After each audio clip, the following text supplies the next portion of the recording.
Bisa, oke. Bisa, Pak? Saya ke roomnya ya. Oke.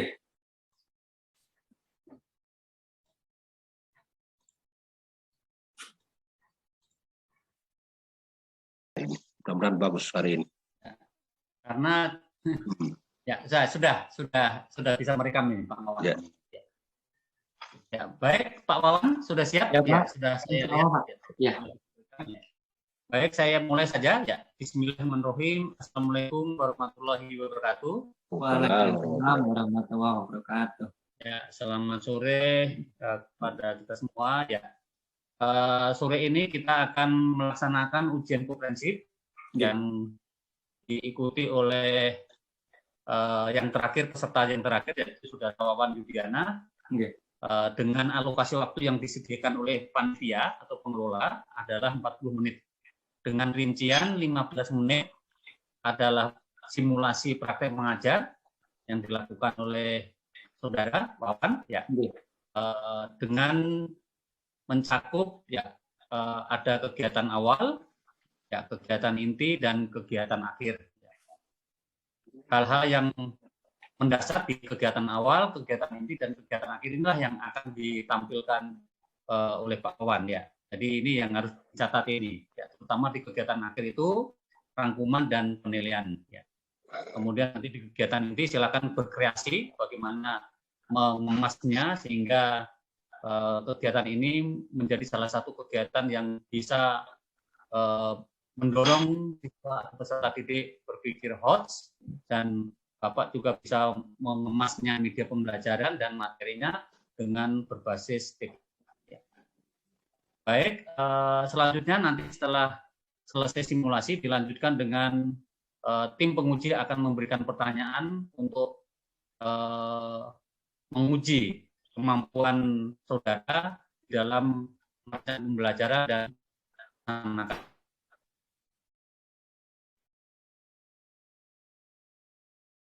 Bapak menampilkan materinya, pengalaman yang sebelumnya, peserta sebelumnya itu malah mengalami gangguan. Jadi cukup disampaikan secara verbal saja, ya, karena ini simulasi. Ya. Jadi tidak perlu skip aja gitu ya Pak ya? Intinya di sini Pak Wawan mengajar di satu room, ya, room daring, tapi cukup simulasi saja. Ya, jadi tidak perlu Bapak seperti pitching harus menampilkan materi. Oh begitu, oke. Jadi tidak perlu share screen gitu ya Pak ya?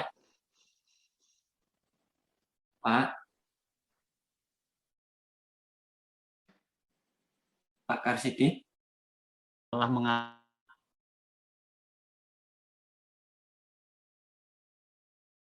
Pak Karsidi?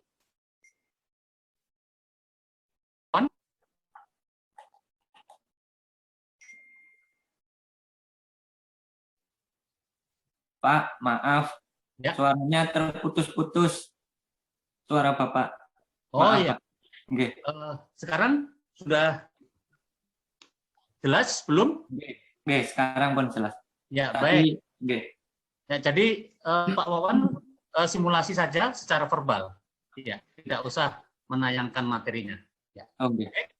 Saya langsung persilakan kepada Pak Wawan untuk simulasi praktek mengajar dengan alokasi waktu tidak lebih dari 15 menit. Ya, saya persilakan. Oke, Pak. Terima kasih atas kesempatannya, Pak. Oke, selamat pagi anak-anakku yang berbahagia.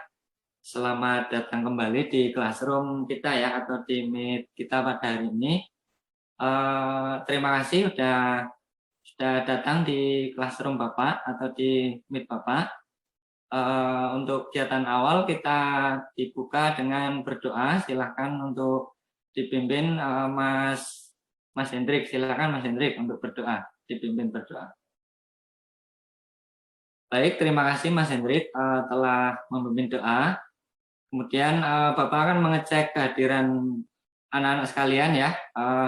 Di sini Bapak sudah menyantumkan presensi online di classroom kalian ya. Jadi kalian tinggal mengklik kalau Kalian hadir di sini, silakan kunjungi Classroom. Kalian lihat presensi online tanggal 21 Agustus, ya, 21 Agustus 2021.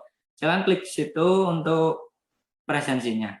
Kemudian Bapak akan masuk ke materi ya. Tapi sebelum masuk ke situ, Bapak ingin menyampaikan bahwa pada kelas 8 dulu atau semester kemarin ya, yang kalian pelajari itu kalian sudah mempelajari Pancasila sebagai dasar negara dan pandangan hidup bangsa. Nah, di materi kelas 9 ini kalian akan mempelajari selanjutnya yaitu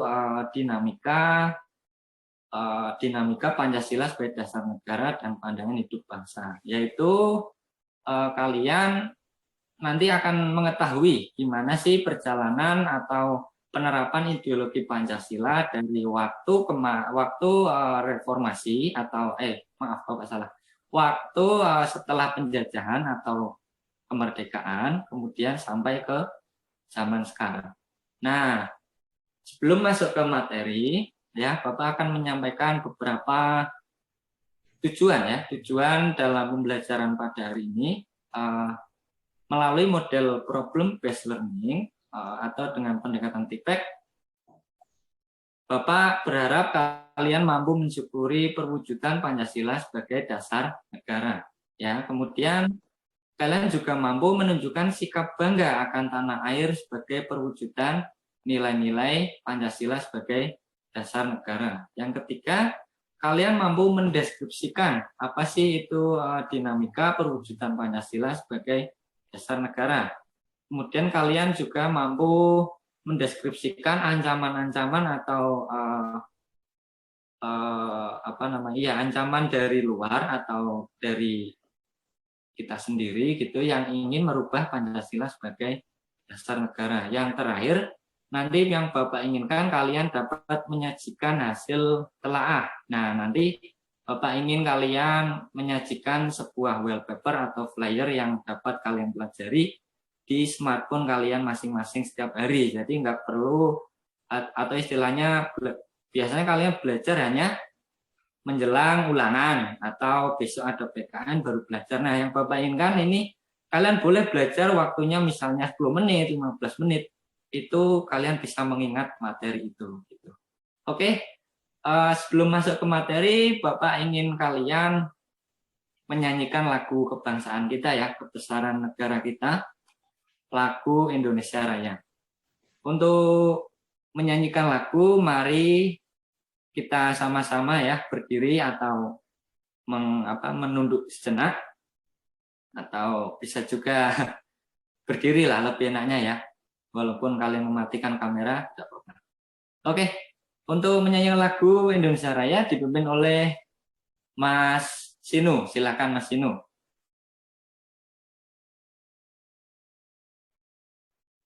Oke, terima kasih Mas Sinu sudah memimpin teman-temannya dalam menyanyikan lagu Indonesia Raya. Nah, setelah menyanyikan lagu Indonesia Raya, kalian diharapkan ya, Bapak harap kalian bangga ya terhadap bangsa Indonesia ini, ya bangsa yang besar penuh dengan sumber daya alam yang banyak gitu ya. Kalau kalian tinggal di sini di Sangatta ya, di tempat tinggal kalian, coba lihat itu batu bara gitu ya yang dikelola oleh PT KPC sebesar itu menghasilkan kontribusi terhadap negara yang sangat besar. Oke, mungkin itu aja ya motivasi dari Bapak. Selanjutnya Bapak akan masuk ke materi ya. Seperti biasa, Bapak mencantumkan istilahnya kalian boleh melihat di kolom chat itu ada situs atau link untuk kalian klik, kemudian kita lihat bersama, amati bersama, dan baca bersama ya dengan Pak Guru.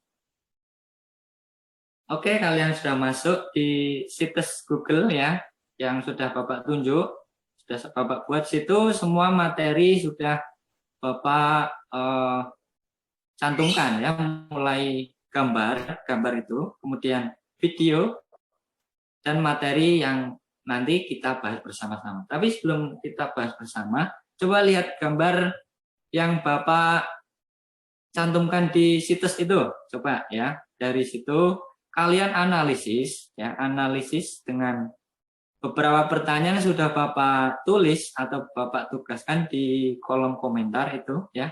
Jadi ada 5 pertanyaan terkait gambar yang Bapak tunjukkan ya. Jadi nanti kalian menganalisis gambar itu dan jawablah kaitannya dengan keadaan sekarang ini. Oke. Selanjutnya kita masuk ke ke bawah lagi, lihat situs bawah. Oke. Materi Pancasila sebagai dasar negara. Nah, dari sini kita bisa melihat ya, kalian sudah membaca bersama bahwa fungsi Pancasila sebagai dasar negara itu artinya panduan negara. Ini secara garis anunya aja ya, secara gamblang itu ya, panduan negara dalam melaksanakan pemerintahan. Nah, dari situ ya, dari situ dikaitkan dengan gambar yang sudah kalian simak tadi, fungsi Pancasila sebagai dasar negara itu erat kaitannya ya. Jadi di sini Pancasila itu sebagai hukum tertinggi dalam tindak atau kebijakan atau pembuatan aturan ke masyarakat. Oke, setelah kita mengetahui Pancasila sebagai dasar negara, kemudian apa sih Pancasila sebagai pandangan hidup? Nah, kalau Bapak nanya ke pandangan hidup, itu berarti itu sebagai tameng atau acuan ya, acuan kita atau pandangan kita dalam kehidupan sehari. Nah, kalau di sini berarti pandangan hidup relevan digunakan kalian ya, bukan ke pemerintah lagi tetapi ke kalian ya sebagai peserta didik agar kehidupan kalian sesuai dengan norma-norma atau nilai-nilai atau pengamalan sila-sila Pancasila. Nah, dari situ kita sudah pemaparan dari situ kita sudah memahami ya bahwa Pancasila digunakan sebagai dasar negara dan pandangan hidup itu hakikatnya adalah wajib ya bagi kita sebagai warga negara Indonesia. Nah, setelah kalian menyimak video dan pemaparan dari Bapak, silakan kalian membentuk kelompok ya. Kelompok ini nanti akan mendiskusikan serta mengumpulkan informasi ya terkait apa sih kaitannya Pancasila sebagai pandangan hidup dan dasar negara itu terhadap yang gambar kalian lihat tadi ya di situs. Nah, jadi apakah tindakan pemerintah itu atau pemerintah yang digambar itu sudah sesuai dengan norma atau sesuai dengan Pancasila sebagai dasar negara dan pandangan hidup.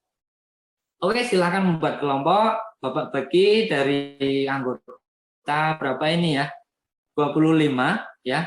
25 berarti Bapak bagi satu kelompoknya 5. Jadi ada 5 kelompok. Silakan diskusikan bersama. Kemudian kalian mempresentasikan ulang nanti hasilnya ya. Mempresentasikan ulang dengan membuat flyer. Flyer itu adalah poin-poin yang kalian catat atau yang kalian kumpulkan informasi tadi dibuat semenarik mungkin di Canva. Nah, Canva aja. Jadi Bapak tunjuk situs Canva, silakan di situ dibuat poin-poin pentingnya, nanti baru kalian presentasikan. Gimana, setuju? Oke, setuju ya. Bapak kasih waktu mungkin 6 menit cukup ya, karena singkat saja nanti pemaparannya. Oke, silakan bisa dimulai dikerjakan. Oke, waktunya kalian mempresentasikan ya. Jadi dimulai dari kelompok Bapak pilih ya, kelompoknya Siva, kelompok 3 aja dulu ya. Silakan.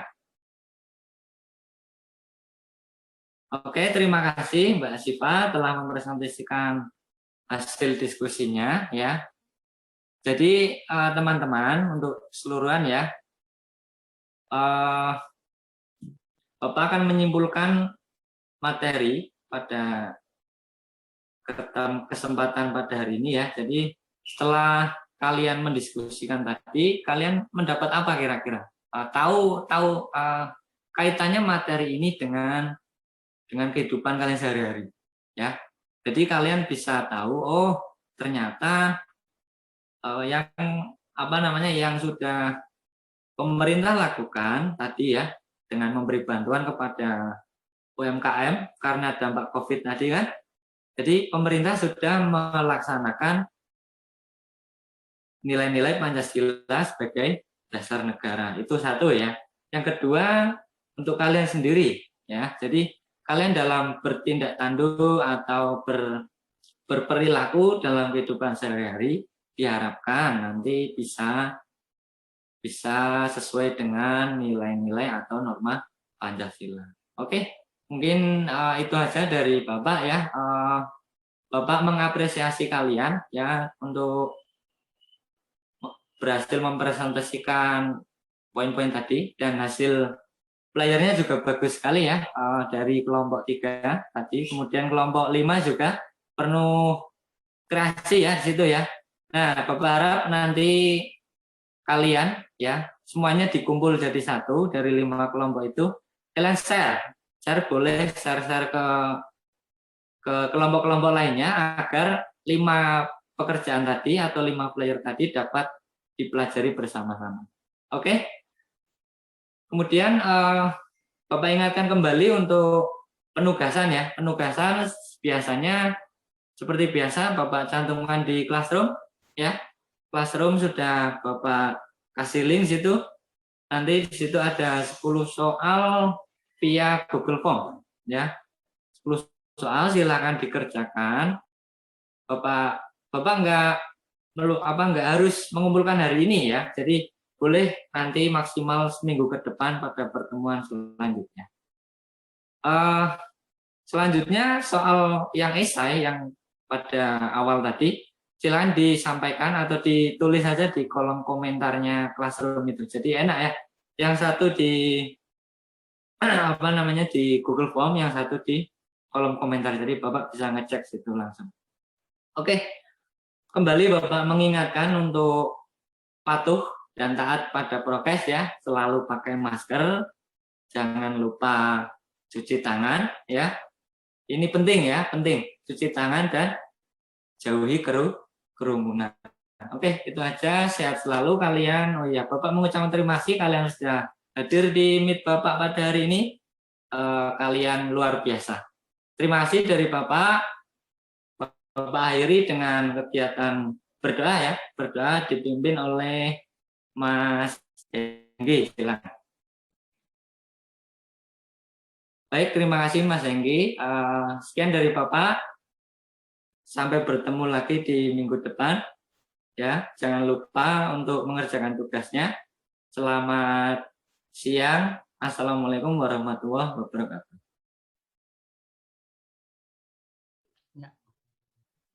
Ya, baik. Terima kasih Pak Wawan yang sudah simulasi praktek mengajar ya. Selanjutnya kita akan lanjutkan dengan sesi ujian atau tim penguji memberikan pertanyaan. Ya. Sebelum saya memberikan kesempatan kepada Pak Sulfa, ya, saya akan memulai dulu untuk memberikan beberapa pertanyaan dan saudara perlu menjawabnya. Ya. Silakan nanti berkreasi bagaimana jawaban yang Anda akan berikan kepada saya. Ya, baik. Saya mulai dari hal yang paling sederhana. Ya. Saya antar dulu bahwa seorang guru yang profesional itu adalah seorang guru yang mampu merencanakan atau merancang pembelajaran, atau sering disebut dengan merancang atau membuat perangkat pembelajaran. Ya, komponen yang penting itu adalah komponen rencana kegiatan atau sering disebut dengan RPP. Kemudian komponen yang kedua adalah bahan ajar atau materi ajar. Komponen yang ketiga adalah media. Komponen yang keempat adalah LKPD, dan komponen yang kelima adalah instrumen penilaian. Ya. Untuk komponen yang berkaitan dengan bahan ajar atau materi pembelajaran, tentu ini tidak mudah dibuat oleh seorang guru. Ya. Oke. Tetapi saya yakin kalau guru yang profesional pasti bisa membuatnya dengan komprehensif. Nah, pertanyaan saya sederhana saja, bagaimana cara seorang guru merancang bahan ajar agar bahan ajar itu komprehensif, ya, memuat materi esensial, sehingga nanti siswa atau peserta didik mudah memahami bahan ajar tersebut. Nah, bagaimana cara seorang guru merancang bahan ajar itu supaya komprehensif dan memuat materi esensial? Ya, silakan. Baik Pak, saya akan menjawab. Jadi dalam menyusun bahan ajar itu memperhatikan karakteristik peserta didik ya Pak, itu satu. Gimana sih yang kemudian yang dibutuhkan peserta didik itu apa sih sebenarnya gitu. Nah, dari situ juga kita bisa melihat juga yang kedua yaitu ketersediaan atau SDM-nya Pak. Jadi dari peserta itu apakah mampu jika dikasih materi atau bahan ajar seperti ini. Jadi disesuaikan. Kemudian yang ketiga, sarana dan prasarana pendukung dari sekolah maupun dari peserta didik itu sendiri. Nah, misalnya kita membuat pembelajaran online daring yang gitu Pak ya, yang penuh dengan digital, kemudian istilahnya serba internet gitu, akan tetapi di satu sisi untuk di peserta didik atau lingkungan peserta didik di sekolah itu jaringannya jelek. Kemudian tingkat kemahiran menggunakan gadget itu sendiri masih kurang gitu misalnya. Nah, dari situ juga kita bisa mempertimbangkan gimana menyusun bahan ajar yang komprehensif yang Bapak maksud tadi. Jadi ada 3 poin. Yang pertama tadi karakteristik peserta didik ya, untuk gimana pengetahuannya, terus cara menggunakan alatnya. Kemudian yang kedua kondisi lingkungan peserta didik seperti apa Pak. Jadi mungkin itu saja Pak pemaparan dari Baik ya, baik ya. Selanjutnya saya masih kejar di bagian bahan ajar atau materi pembelajaran. Ya, pada saat seorang guru merancang bahan ajar atau materi ajar tentu harus dibekali oleh penguasaan materi.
Pak Wan, dengar suara saya Pak Wan?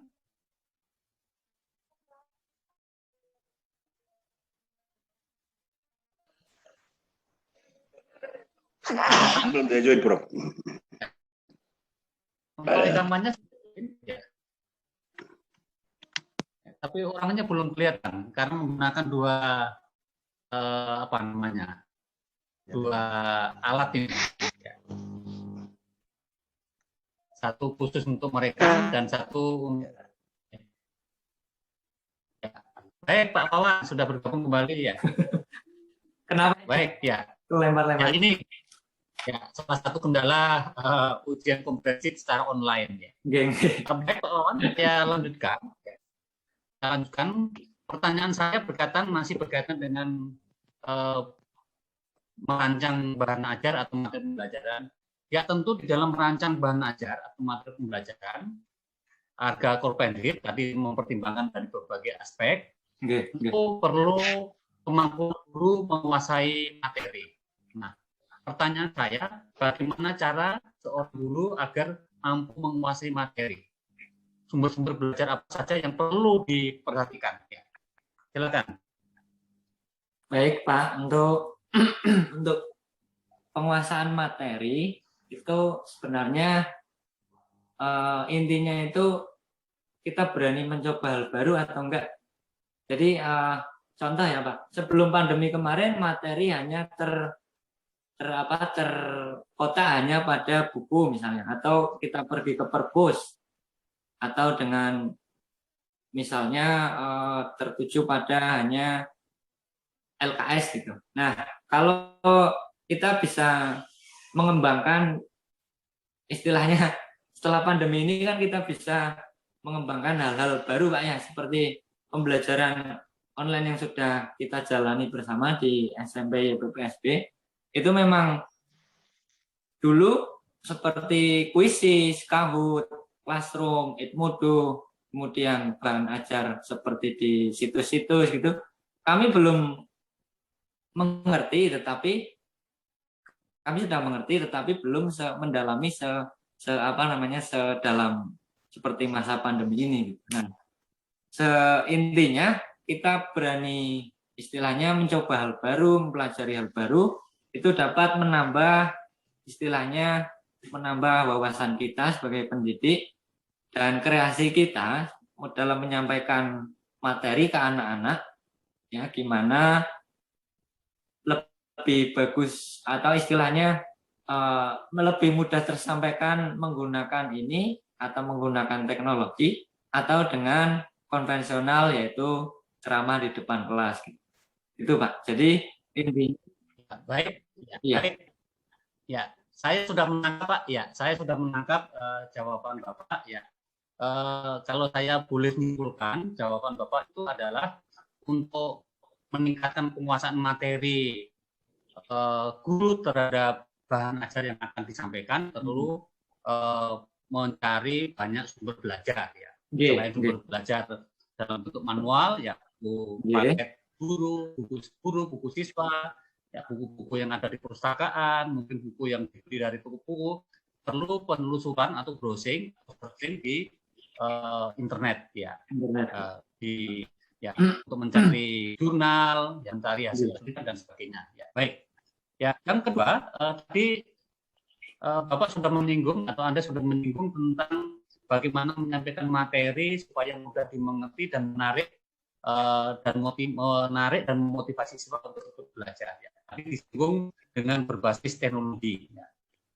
Nah, pertanyaan saya, media pembelajaran yang berbasis teknologi apa saja yang sudah pernah dibuat oleh Pak Wawan? Ya.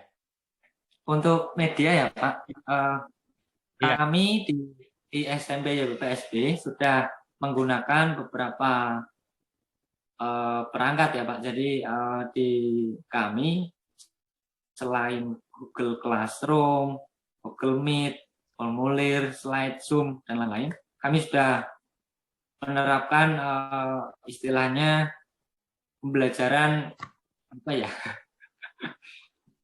Jadi pembelajaran yang digital gitu Pak.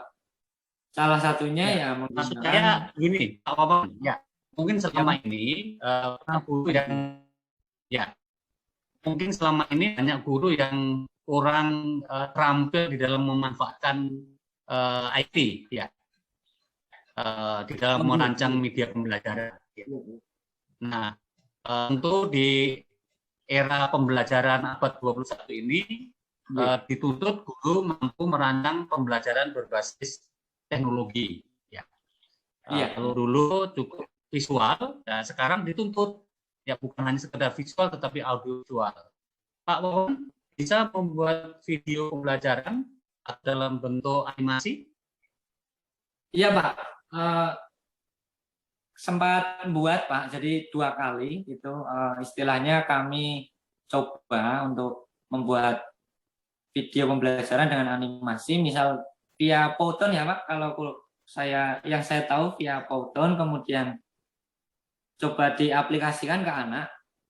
Nah, itu juga bisa juga Pak. Jadi selain Google Formulir, Google Meet, atau juga kita bisa menyantumkan dari YouTube, kita bisa juga membuat atau materi itu jadi satu, kemudian dianimasikan gitu. Tapi menurut saya Pak, kelemahannya di situ kita tidak bisa, istilahnya kalau dalam RPP itu kan ada komunikasi ke peserta didik itu ya Pak ya. Nah, di situ kalau kita menggunakan sistem animasi itu, kita tidak bisa menanyakan kalian setelah menayang video Bapak tadi, apa yang kalian dapat gitu misalnya. Nah, karena di video animasi tadi biasanya kita buat itu satu penuh sampai dengan penutup kegiatan gitu. Jadi nggak dapat mau gimana sistem pembelajaran kita yang kita inginkan gitu Pak, sesuai dengan yang kita buat. Okay. Ya, baik. Jadi saya kurang menangkap poin-poin. Gitu. Ya, baik. Saya sudah menangkap poin-poin yang Bapak sampaikan pada saya. Ya, intinya bahwa di era pembelajaran abad 21, ya, di era pembelajaran digital, ya, penting bagi seorang guru untuk menguasai teknologi, terutama berkaitan dengan teknologi pembelajaran digital. Ya, memang itu adalah tuntutan sekaligus kewajiban. Agar apa? Agar siswa lebih tertarik untuk mengikuti pelajaran dan sekaligus siswa akan mudah mengerti materi yang diajarkan oleh guru. Ya, bantuan media audiovisual tadi ya, berbasis teknologi. Ya. Baik, selanjutnya saya persilakan untuk mengkaji atau mendalami pertanyaan yang lebih detail. Saya silakan kepada Pak Sulpan. Silakan Pak Sulpan. Terima kasih Prof. Pak Wawan ya, ketemu lagi Pak Wawan ya. Pak Wawan ini kan tadi udah nampilkan pengajar ya dari pengajar PP yang sudah dibuat. Tadi materi yang dibuat tadi apa? Materi yang diajarkan disampaikan tadi tentang apa ini? Tentang kedudukan Pancasila sebagai dasar negara dan pandangan hidup, Pak.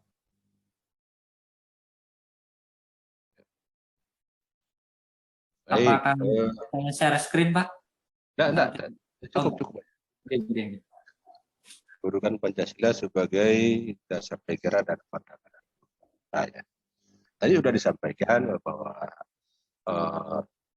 Pak Wawan kan sudah menyiapkan perangkat pembelajaran ya, yang 5 komponen tadi dia siapkan dengan baik. Tentu harapannya adalah agar pembelajaran yang kita laksanakan itu harus sesuai dengan tuntutan abad 21. Iya, Pak. Nah, kira-kira dari perangkat pembelajaran yang Anda susun itu sesuai dengan tuntutan abad 21 seperti apa memberikan deskripsi atau gambarannya. Mulai dari RPP, kemudian bahan ajarnya, medianya, kemudian KPD-nya sampai dengan penilaian. Baik Pak, saya akan memaparkan. Jadi disampaikan aja nanti, bisa di RPP seperti ini. Oh ya. Yang sesuai dengan apa satu akan begini, hasilnya seperti ini, dari materi ajarnya. Ya. Baik. Satu persatu diuraikan ya, dijelaskan. Baik Pak. Terkait RPP Pak, jadi insya Allah jadi sudah sesuai atau saya pikir sudah mengikuti aturan di mana sesuai dengan pembelajaran abad 21.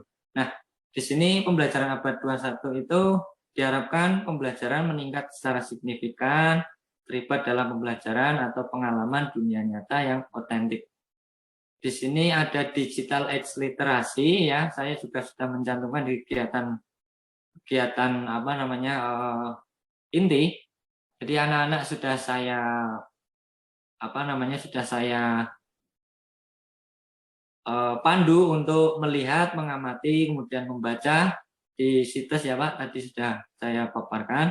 Kemudian efektif komunikasi, ya ini dijelaskan atau ditunjukkan di dalam presentasi anak-anak tadi. Kemudian menyimpulkan secara bersama di akhir pembelajaran. Kemudian intensive thinking atau high order thinking skill-nya bisa dilihat di RPP dalam hal mereka menganalisis sebuah gambar atau sebuah istilahnya kehidupan mereka sehari-hari dikaitkan dengan materi yang mereka pelajari gitu Pak. Jadi saya pikir dari situ mereka sudah berpikir kritis, melihat menganalisis gitu Pak ya. Jadi dari materi itu kaitannya apa sih dengan kehidupan sehari-hari gitu. Kemudian yang terakhir high productivity atau kreasi ya. Mereka bisa mengkreasikan materi atau pembelajaran pada hari ini ke dalam sebuah produk atau sebuah hasil ya yang bisa mereka jadikan atau mereka fungsikan kegunaannya gitu Pak. Jadi saya pikir dari pembelajaran saya yang sudah saya buat atau RPP yang saya buat, saya sudah mengacu pada pembelajaran abad ke-21 dengan integrasi berbagai aplikasi ya Pak. Di sini walaupun dari saya pribadi memang saya pikir masih kurang gitu dalam penyampaian atau gimana pemikiran kita biasanya beda dengan pemikiran anak ya Pak. Kadang menurut kita ya pasti tersampaikan gitu. Kita optimis, akan tetapi anak-anak belum mesti mereka menangkap apa yang kita ajarkan gitu Pak. Jadi itu aja Pak dari saya. Baik ya. Pertanyaan yang kedua, tadi kan Pak Wawan udah tampil ya, cuplikan menampilkan model pembelajaran PBL ya. Nggih Pak. Ya, pertanyaan saya, apakah model pembelajaran PBL itu yang Anda pilih kemudian Anda ajarkan mampu membawa anak-anak untuk berpikir tingkat tinggi?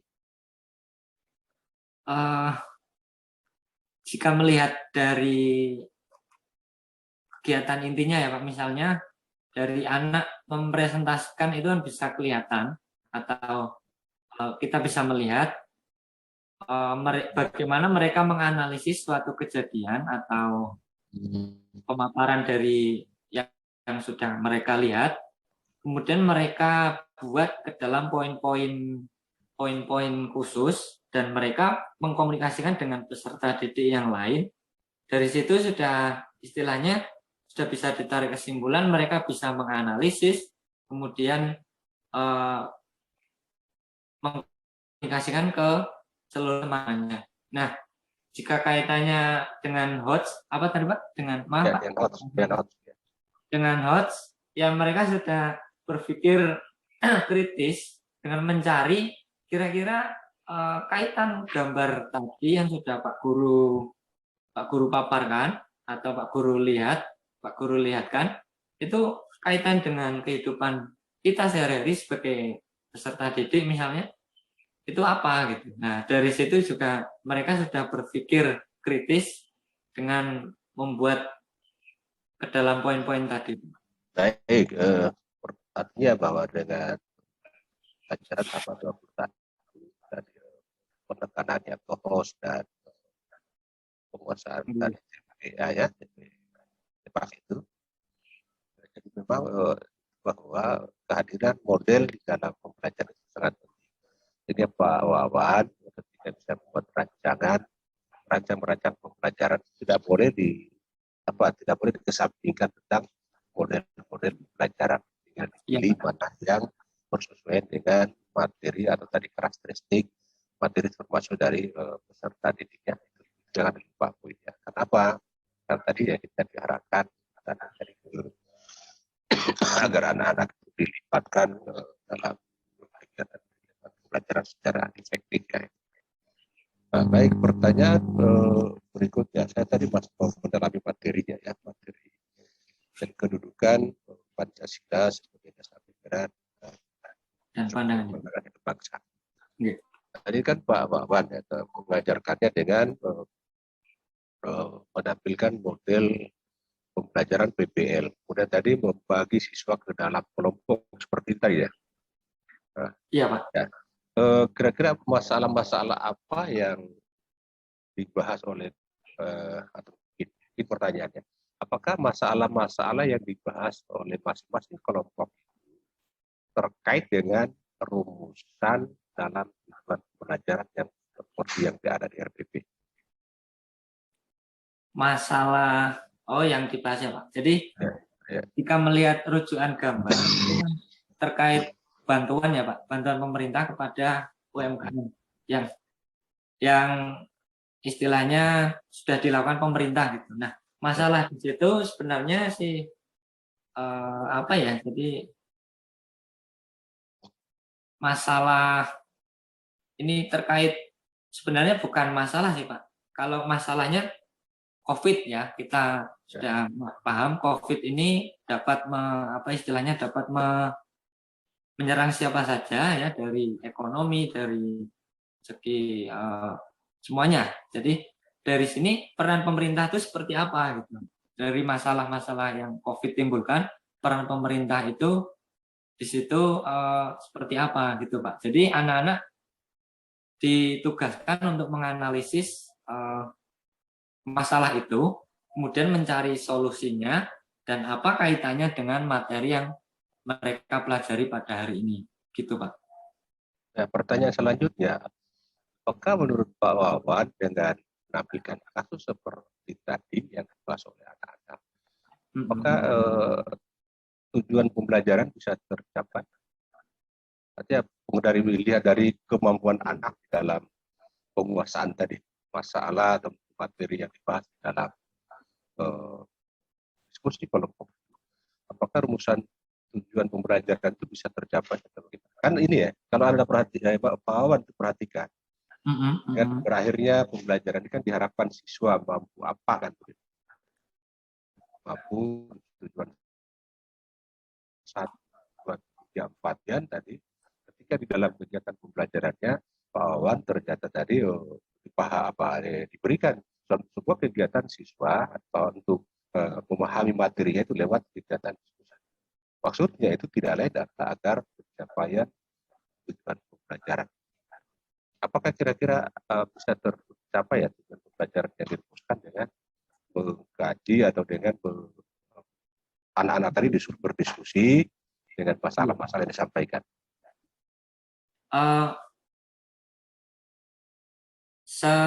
Nah, untuk mengetahui itu tersampaikan atau tidak, atau istilahnya mereka mengerti atau tidak gitu. Jadi kita melihatnya dari evaluasi Pak. Dari evaluasi itu bagaimana melihat jawaban anak atau dari hasil evaluasi itu kita bisa mengetahui ukuran apakah anak sudah memahami materi itu atau belum Pak. Mungkin begini, barangkali masukan ya dari saya ya. Iya Pak. Kan Pak Wawan sudah merumuskan tujuan pembelajaran, sudah merumuskan RPB kan. RPB itu ada tujuan pembelajaran 1, 2, 3. Kemudian kan disiapkan materi ajarnya kan. Jadi materi ajar yang dirumuskan acuannya ke tujuan pembelajaran. Seperti itu kan? Iya Pak. Iya. Nah, setelah itu kan berarti materi kan dibaca oleh siswa, akan dipelajari oleh siswa. Cara mempelajari siswa dalam kegiatan pembelajarannya tadi itu digiring bagaimana mereka menguasai materi itu lewat kegiatan pembelajaran. Jadi tanpa misalkan kita melakukan suatu evaluasi, sudah punya ini dengan kegiatan PBL yang saya ajarkan tadi, ini kan berarti akan ada penguasaan materi. Kan? Iya, Pak. Ya. Jadi kalau sudah terjadi penguasaan materi, berarti harapannya capaian tujuan pembelajaran. Berarti harus ada sinkronisasi ya, ketika menyampaikan rumusan menyampaikan permasalahan-permasalahan yang akan didiskusikan anak-anak itu dengan tujuan pembelajaran. Harus seperti itu ya. Iya, Pak. Oke. Tinggal mungkin dalam model apa. Misalnya tujuan pembelajaran seperti ini mungkin dicarikan anak-anak contoh-contohnya apa ya, mengidentifikasi contoh-contoh yang terkait dengan rumusan tujuan pembelajaran yang satu misalkan. Ya. Atau misalnya jadi akan menemukan apa dari materi itu terkait dengan rumusan tujuan pembelajaran yang kedua. Itu dari aspek pengetahuannya. Iya. Ya, harus diarahkan ke sana anak-anak ya. Sehingga kita tadi tanpa misalnya sebelum kita melakukan tes ya, tes evaluasi terakhir tadi dari aspek pengetahuannya, guru udah punya pemahaman ini kan diharapkan mampu kan, berarti sudah ada. Persoalan ada dia menguasai atau tidak, tinggal kita periksa kan hasilnya. Ya, Ya itu. Ya begitu ya. Harus begitu cara untuk mengapasnya. Iya, Pak. Baik, Pak. Berikutnya masih ada lagi satu itu kan yang terkait dengan LKPD. Bagaimana itu Pak Wawan bahwa LKPD yang disiapkan itu betul-betul tadi arahnya untuk ke host dan ke pak itu gimana itu? Bagaimana penyusunnya itu? Menyiapkan LKPD seperti apa itu ya? LKPD ini acuannya dari apa namanya Pak? Kalau saya lihat dari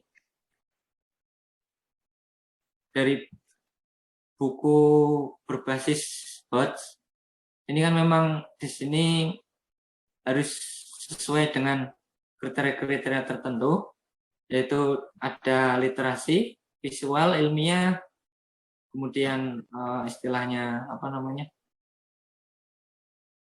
Ada 4C itu Pak, ya kan? Kreatif, creative thinking, inovasi, critical thinking, dan lain sebagainya. Itu istilahnya dicantumkan dalam pembuatan LKPD. Nah, dari LKPD yang saya buat ini memang istilahnya hanya menyantumkan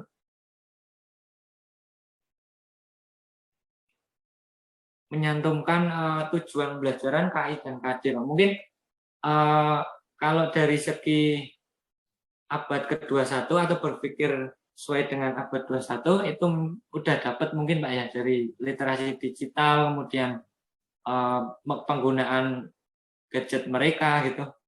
Tetapi dari sini saya belum bisa mengetahui gitu Pak. Yaitu yang seperti Bapak paparkan sebelumnya bahwa materi ini sudah tersampaikan benar atau sudah benar-benar tersampaikan atau belum gitu.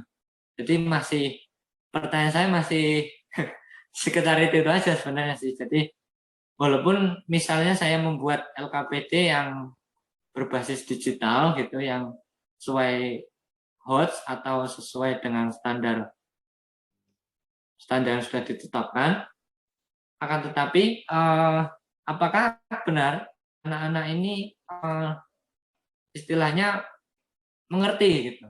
Apakah materi ini benar-benar tersampaikan ke mereka atau belum gitu ya? Walaupun dari evaluasi kita mengetahui jika nilainya jelek berarti secara garis besar gitu Pak. Jadi nilainya jelek mereka berarti belum paham kan gitu. Kan itu Pak. Mungkin itu aja. Ya, baik. Yang paling terakhir saya ingin mendengarkan dari Pak Wawan. Urutan-urutan penyampaian materi apa saja yang dari yang Pak Wawan susun dengan tadi pokok bahasan kedudukan Pancasila sebagai dasar negara dan pandangan bangsa. Apa-apa saja itu poin-poinnya. Poin-poin materinya yang disampaikan, poin-poin apa? Oh iya. Yang pertama apa? Iya Pak.